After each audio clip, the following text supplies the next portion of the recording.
Hey you guys, it's Peter, and I'm back. Of course I'm back. I'm not going anywhere. Boost. Savage.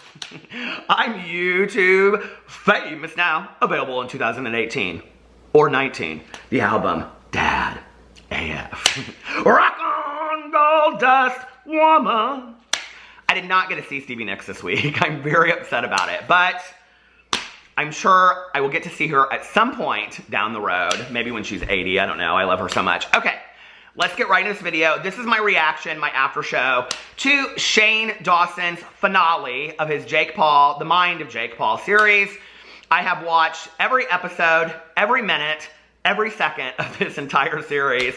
And I was just sitting upstairs next to my husband who was like scrolling through Instagram as I was like finishing up the video, the finale. And when it was done, I looked at him and I said, I am so glad that this series is over. But I really like the song that he used at the end of it. Can you tag that for me? So anyway, yeah, I have to tell you, I loved the series. I thought Shane did a fantastic job on the series. I thought the way that he went in, and especially in the finale, the way that he delicately handled some of the situations, some of the questions, like talking about his father and things like that, I thought were so well done, and talking about his brother Logan, and talking about family issues, but not really kind of like coming in and being like cutthroat about it, was, I thought, done very, very well. And I'm going to talk about that in a second. There were a few things that I thought could have been done differently, but I also think that had to do with scheduling and timing and the way that the whole video was made and all that kind of stuff. And it really, I think, for me, is mostly about the things that Jake Paul said about Alyssa Violet. So I will talk about that in just a second. But overall, I really, really liked this entire series. I just think, like, when I compare it to some of the other series that Shane has done that I really liked, for example, the Jeffree Star series, or, you know, the Trisha Living a Day in Her Life kind of thing, or Graveyard Girl, or whatever, like, a lot of those series, I was also intrigued by the people that he was talking about, and Jake Paul has never been anybody that I am that interested in. That being said, it made me like him more as a human being. It doesn't mean that I'm going to go and I'm going to watch all his videos. Like that whole kind of thing, the prankster kind of stuff, which I think if we learned anything by the end of this video, what we learned is he's not going to stop being savage. So, I mean, we're going to continue to see the same Jake Paul. That's my prediction. I don't think this series, I don't think he really learned a whole lot from it. I don't know. Like, that was kind of my feeling at the end of it, and I'll talk about that in a second why I think that. But it was really about this whole discussion about merch. I don't know, maybe. You know, I think what was interesting about the end of it when Shane was talking to him about like what he's going to do going forward and what changes are going to be. What was interesting to me about it was the fact that it seemed like Jake had already kind of made some of these decisions. So it wasn't necessarily this focus on him of the series. And so then I was wondering, is that why maybe Jake decided that he was okay with doing this series right now? Because this is a transition point in his life anyway, with being more serious with Erica and wanting to settle down and maybe not have all these people living with him, and telling his dad, you know, like, I think it would be a good idea for you to move back to Ohio so that we can have a father-son relationship, on and on and on.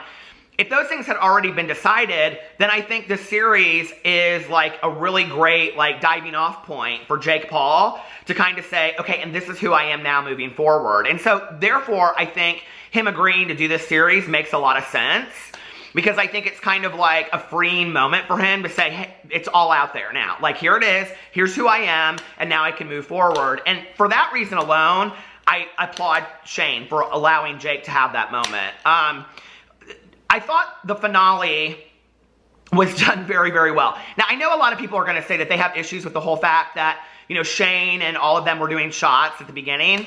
And it was interesting to me that Jake was hesitant about doing it, you know, and that there was a lot of conversation about the age group of his audience, right? And he's like, I never drink on my channel, which I think is admirable, honestly. But then it's like, in context to these pranks that you do, it's like, okay, so is like drinking not Disney friendly, but I don't know, like waking somebody up with a lawnmower like that, or a leaf blower, like that is Disney friendly because it's more prankster-ish. And, you know, I think, I don't know, like this whole prank thing is like a whole, like on all kinds of levels, right? It's like a whole kind of genre on YouTube and on television right now.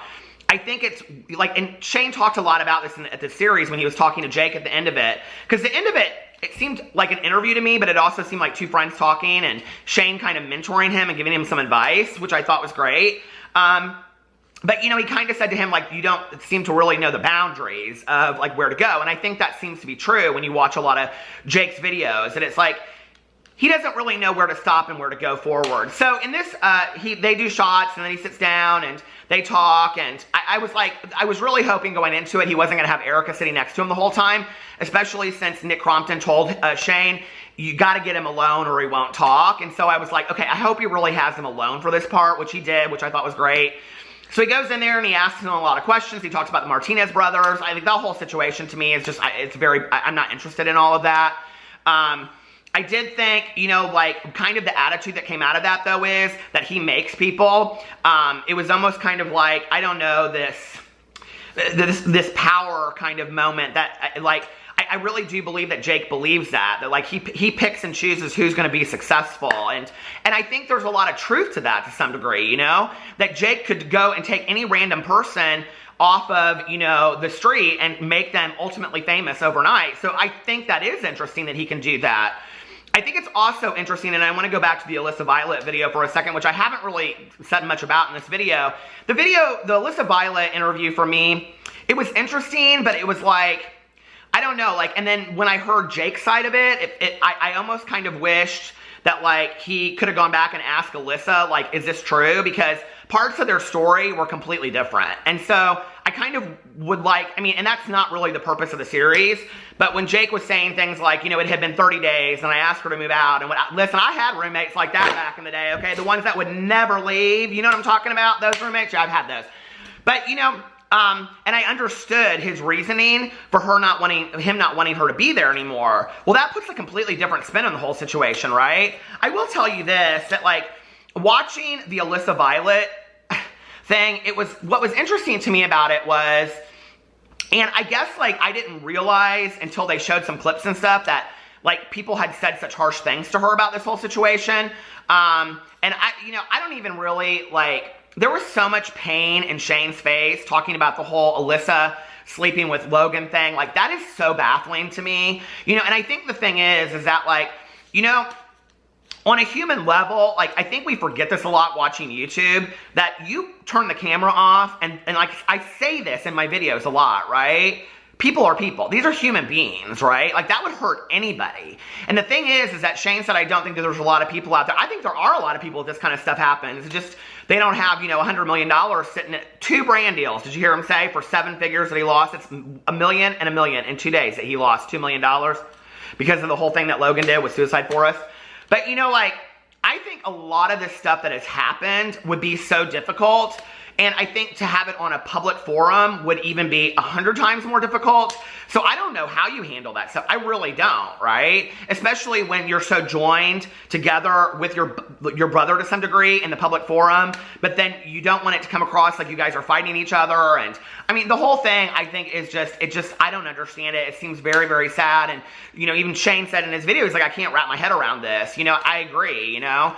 There's a lot of sadness there that it has nothing to do with YouTube and it has nothing to do with that. And so I think whereas, like, as a viewer, I wanted to hear a lot more about that, not just with that situation specifically, but about, like, the background of the family, his dad being there, what control does his dad have over, like, you know, the Team 10 house, things like that, which they do address at the very end, because I was getting worried towards the end. I was like, is Shane not going to ask any questions about his father?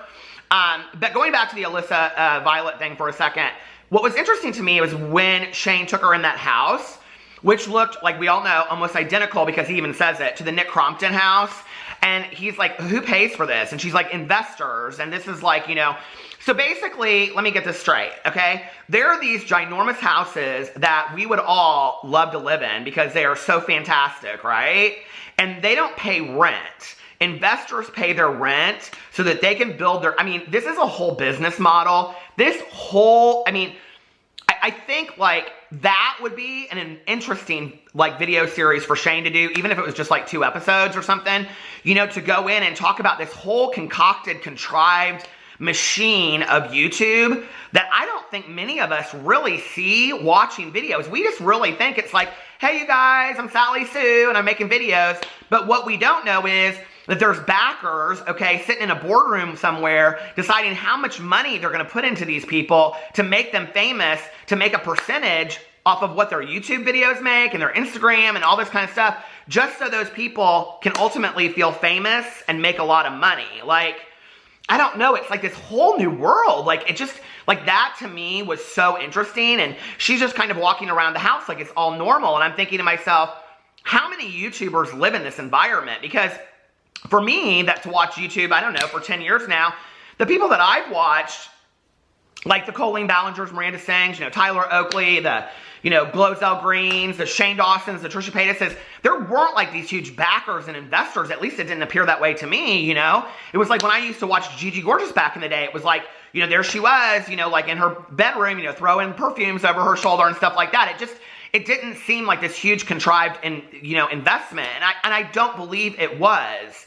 So then what I have to believe is that this whole Team 10 model or Clout Gang or whatever is all like this new concept that's going on YouTube, which is interesting when you think about it. And I know this is not about the series, but this was what was interesting to me.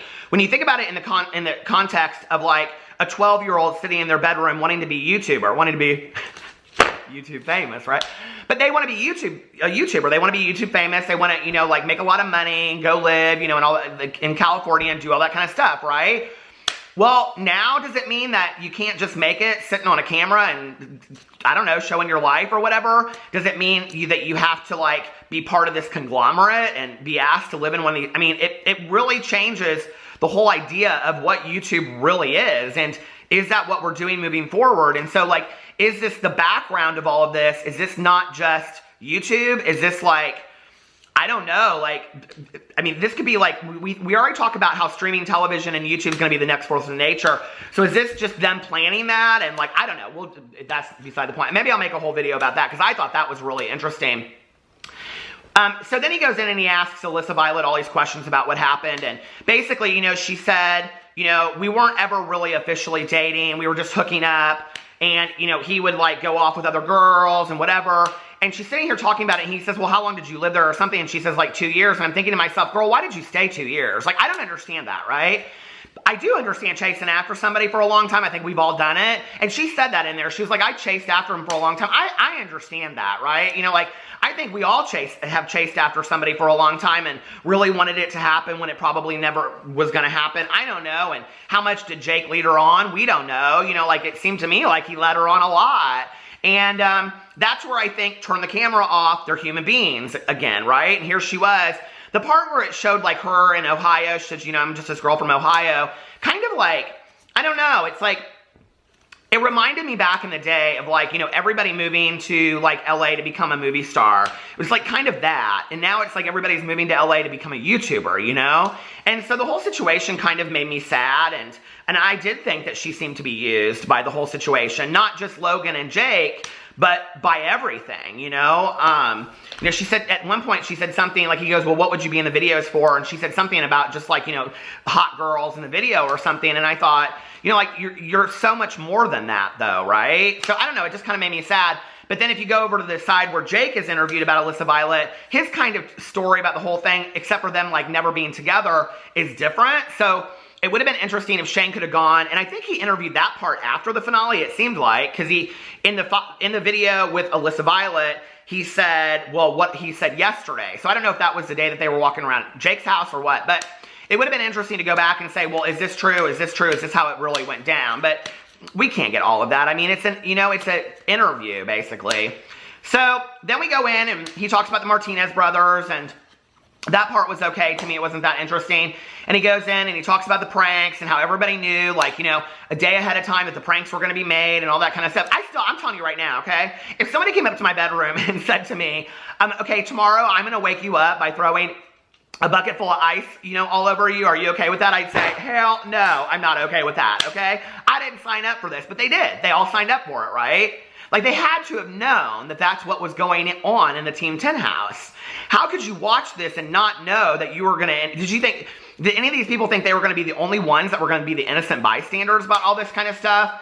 I think a lot of it, watching it, seemed to me like a lot of like young kids playing house. A lot of kids with a lot of power and making a lot of money that it just kind of seemed like they were playing house to me to some degree, you know? And I thought when Shane mentioned him, like, saying that he felt like he was, like, emotionally stunted was interesting. He's not that old. He really is. I mean, he's 22, you know? And so, I don't know.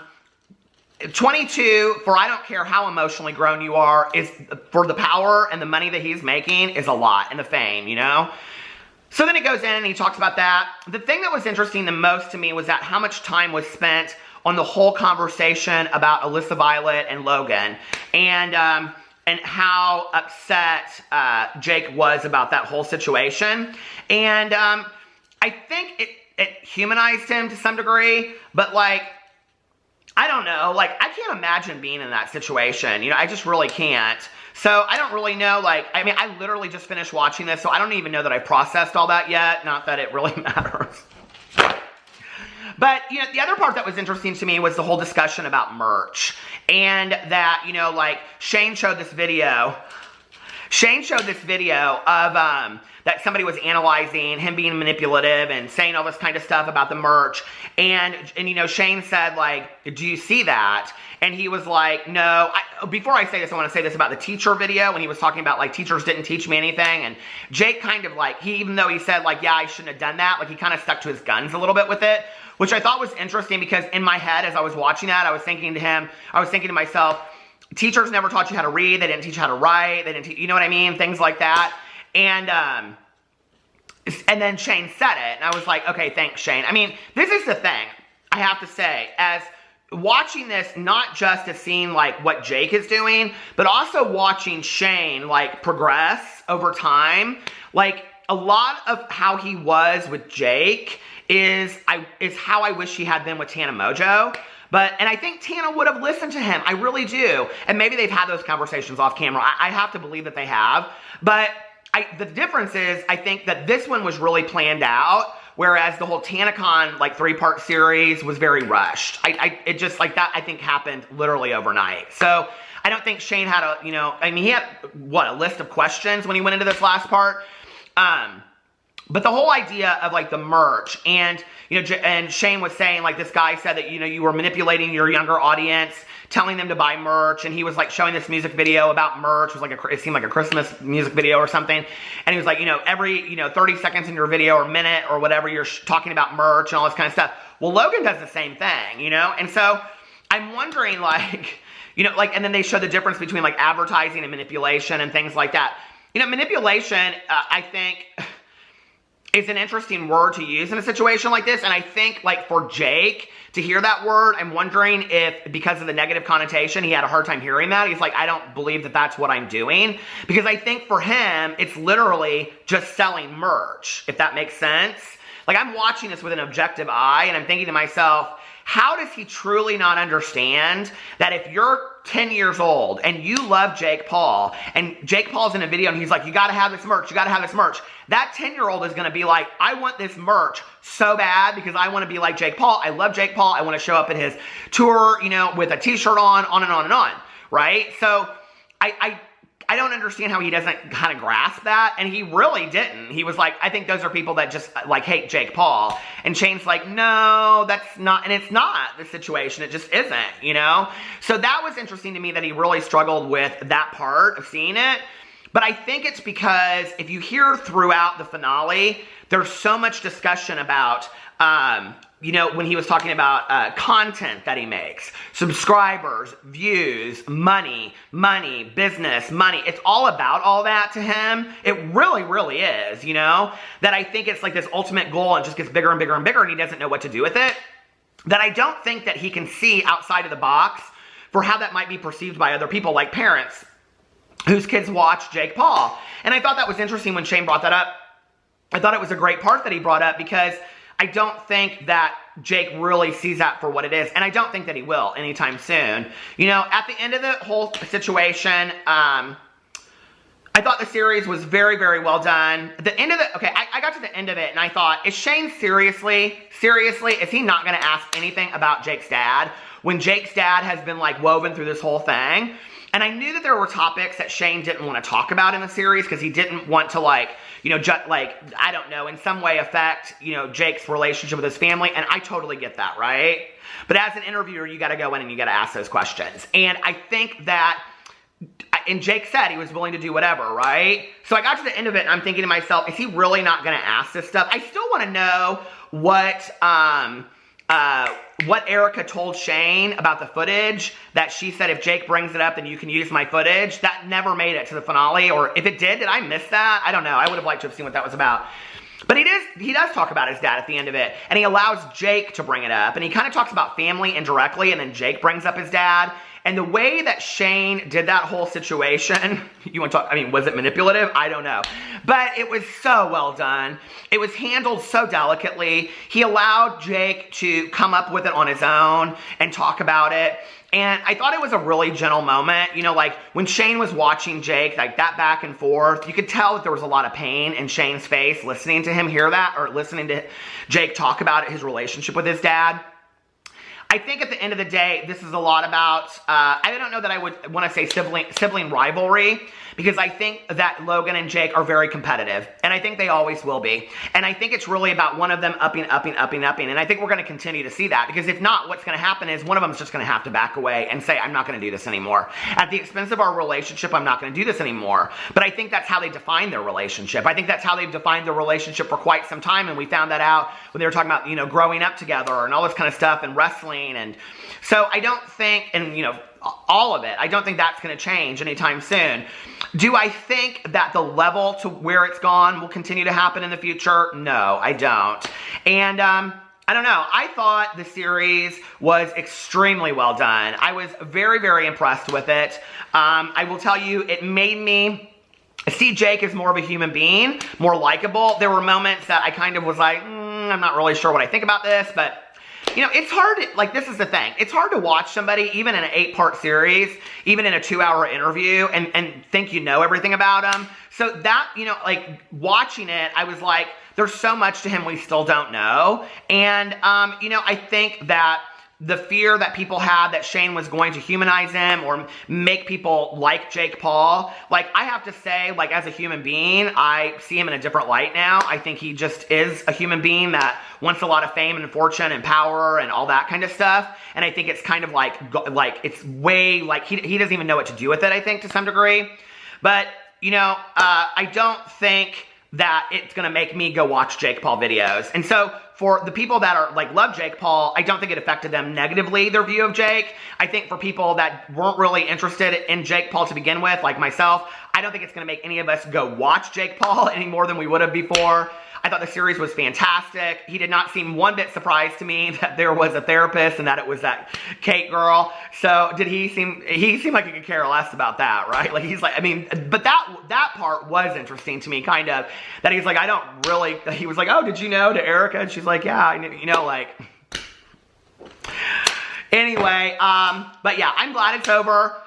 I love Shane, but like, I'm ready for something else. 8 parts on Jake Paul was a lot. I thought it was very, very well done. I was very impressed with it. I would give it an A. And yeah, I can't wait to see what Shane does next. Let me know what you guys thought of the whole series in the comment section below. I love you, and I will see you tomorrow. Bye.